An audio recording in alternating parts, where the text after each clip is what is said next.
L'histoire débute par un simple email.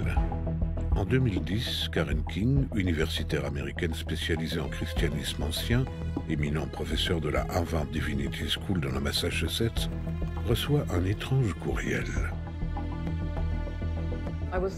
Une personne qui détenait un morceau de manuscrit copte m'a contacté et m'a demandé de l'examiner. J'ai ce fragment pour la première fois en photo et je n'en revenais pas. Karen King voit pour la première fois le papyrus en photo. Elle est stupéfaite par ce qu'elle découvre.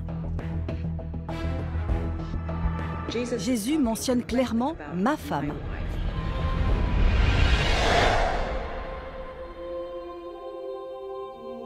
Le papyrus appartient à un homme qui exige de rester anonyme. Ce mystérieux collectionneur fait parvenir le fragment à Karen King. Cette découverte, elle le sait, fera vaciller plus de 2000 ans d'histoire du christianisme. Encore faut-il que ce papyrus soit authentique. Avec son équipe, elle va donc commencer son enquête. Le but, déterminer l'authenticité du fragment, la date de sa rédaction, sa provenance, définir l'identité éventuelle de la femme de Jésus et expliquer pourquoi cette histoire n'apparaît pas dans les textes sacrés de l'Église chrétienne. Elle décide tout d'abord, pour en vérifier l'authenticité, de le confier à Roger Bagnall, professeur d'histoire, papyrologue et spécialiste de la langue copte. Karen m'a apporté le papyrus à New York. Elle m'a demandé « Qu'en penses-tu? Est-il authentique? C'est un vrai papyrus ?» Avant même de pratiquer des analyses scientifiques sur le document, Roger Bagnall confirme que le papyrus est écrit en copte. Les Coptes, habitants chrétiens d'Égypte, se considèrent aujourd'hui comme les premiers Égyptiens, descendants des pharaons.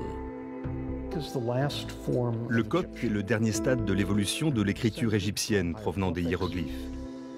C'est du grec, avec certaines lettres supplémentaires selon les dialectes. Le copte est donc bien une langue utilisée dans les premiers siècles de notre ère. Le contenu du papyrus est donc crédible. On pourrait y retrouver les paroles du Christ. Une autre question vient immédiatement à l'esprit de Karen King. Quelle est l'origine de ce fragment? Par son style et sa graphologie, sa première hypothèse est qu'il pourrait appartenir à un évangile, c'est-à-dire à une œuvre littéraire qui raconte des épisodes de la vie de Jésus.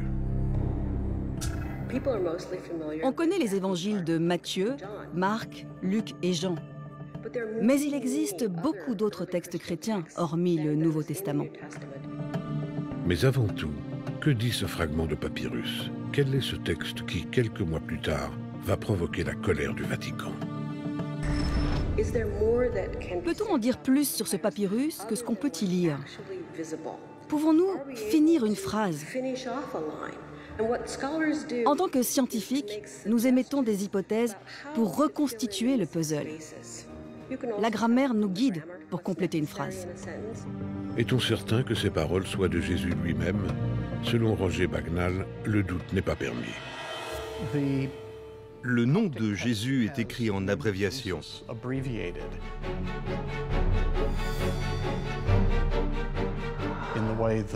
Comme dans la plupart des textes chrétiens, grecs et coptes, avec seulement la première et la dernière lettre et un trait au-dessus. On voit ici la lettre iota et sigma et un trait au-dessus. Il s'agit bien du Christ. La lecture du papyrus peut se poursuivre. Il s'agirait bien des paroles rapportées de Jésus, et la suite va bouleverser Karen King. Au début du fragment, on lit « ma mère », suivi de « c'est elle qui m'a donné la vie ». Puis on peut lire « renonce », Marie est digne.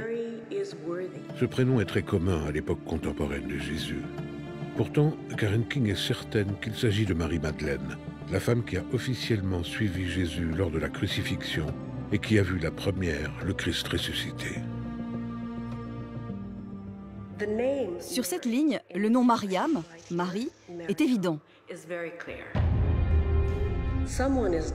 Le fait que quelqu'un estime que Marie ne soit pas digne nous laisse penser qu'il y avait une controverse que Jésus tentait de résoudre.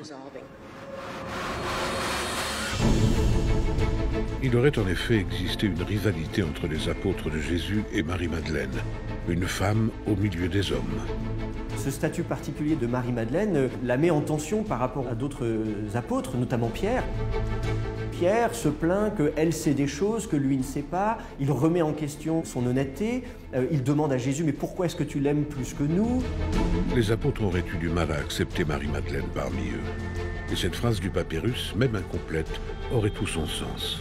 Jésus s'adresserait aux apôtres. Jésus dit « Elle est capable d'être l'une de mes disciples ». Et puis Jésus leur dit « Ma femme ».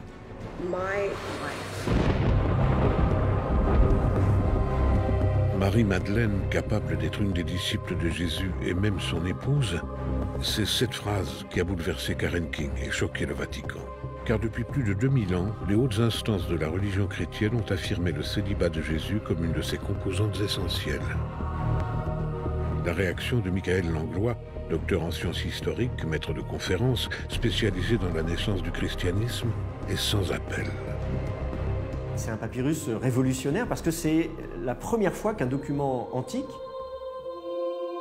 nous annonce que Jésus était marié. Il faut cependant être prudent, car il s'agit d'une traduction, donc d'une interprétation d'un texte ancien. C'est du copte, certainement une traduction à partir d'un original grec qui a pu être rédigé quelques siècles plus tôt et qui lui-même doit mettre par écrit peut-être des traditions orales qui sont peut-être encore antérieures. Et selon les traductions et les interprétations, des sens différents peuvent apparaître. Quand le manuscrit copte parle de ma femme, le terme femme a un autre sens aussi. On voit Jésus qui parle à la Vierge Marie, sa mère, en disant femme. Donc le terme femme est un terme plus large. Mais Karen King est certaine de sa traduction. Le copte est très clair. Le pronom possessif ta dans taïmé fait obligatoirement référence à une épouse et pas à n'importe quelle femme. Ce n'est ni ma sœur, ni ma mère, mais ma femme. Avec le prénom Mariam, Marie-Madeleine, le nom de cette femme est également clairement identifié. Mais ce n'est pas tout. La dernière ligne dit « Je suis uni à elle ». La meilleure lecture de ces textes, et la plus simple, nous conduit à penser que Jésus et Marie-Madeleine étaient mariés. Karen King et son équipe décident donc de donner un nom à ce fragment. Quelle est l'information cruciale de ce document? C'est la femme de Jésus. Nous décidons donc d'y faire référence en tant qu'évangile de la femme de Jésus.